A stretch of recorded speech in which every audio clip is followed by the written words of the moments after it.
জয় শ্রীকৃষ্ণ সবাইকে। আপনারা তো জানেন আজকে মাধব রাধা মাকে সাজাইছিলাম, শাড়ি পরাইছিলাম।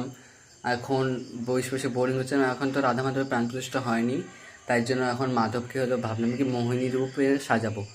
মাধব এই যে মাধবকে ভাবলাম যে মোহিনী রূপ সাজাবো, তবে তোমাদেরকে আমি দেখাবো।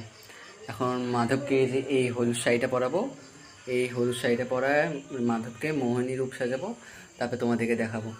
আমার তো রাধা মাধবকে সাজাতে খুবই ভালো লাগে, কেন কি এখন প্রাণ প্রতিষ্ঠা হয়নি, প্রাণ প্রতিষ্ঠা যেদিনকে হবে তারপর থেকে তো সাজাবো, তারপর থেকে সিঙ্গার হবে, নতুন নতুন তোমাদেরকে ড্রেস, তারপরে আবার মার্কেট করতে যাবো, সব কিছুই দেখাবো তোমাকে।